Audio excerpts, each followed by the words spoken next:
Assalamualaikum warahmatullahi wabarakatuh.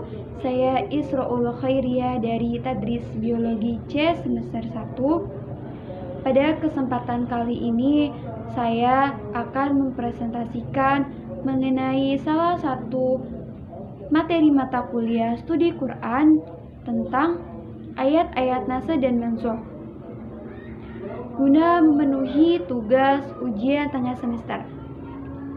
Pengertian nasakh.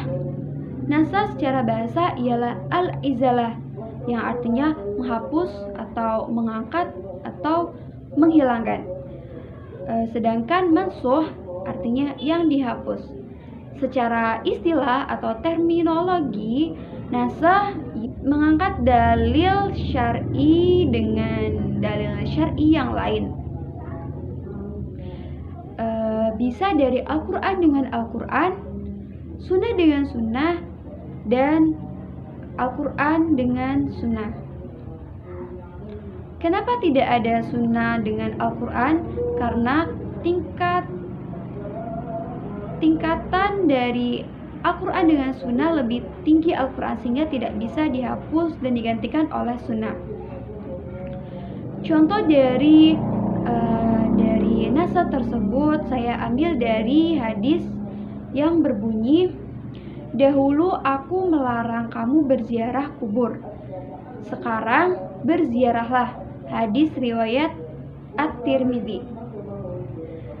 Jadi, pada awal keislaman, Rasulullah SAW melarang untuk berziarah kubur.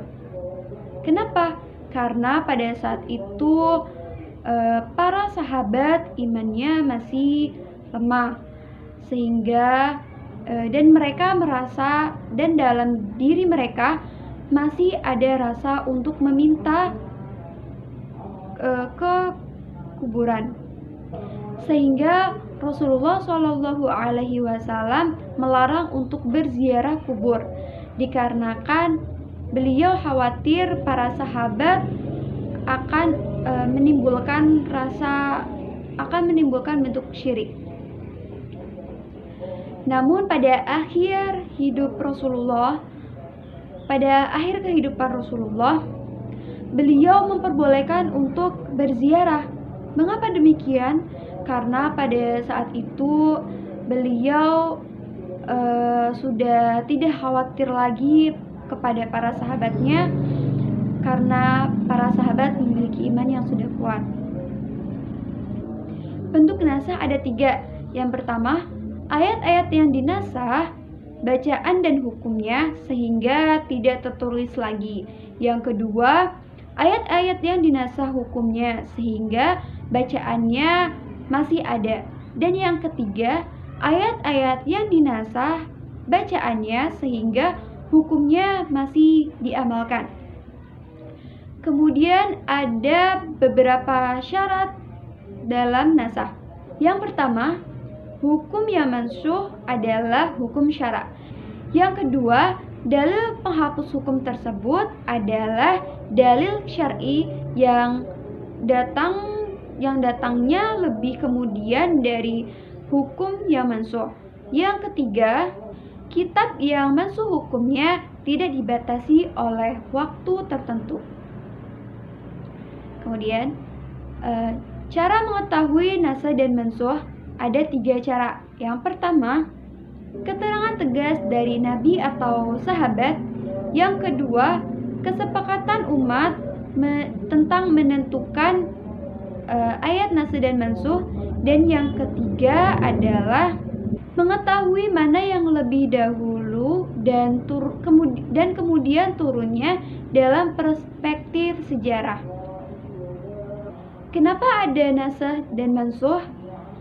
Karena adanya nasakh dan mansukh adalah kebutuhan dan tuntutan manusia yang berbeda, sehingga Allah Subhanahu wa Ta'ala mengganti atau menghapus syariat dengan syariat yang lain.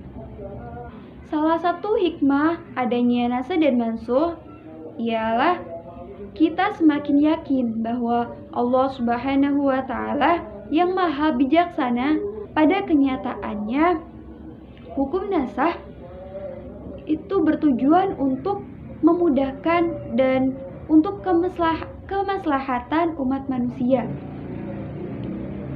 Sekian presentasi dari saya, kurang lebihnya mohon maaf. Wassalamualaikum warahmatullahi wabarakatuh.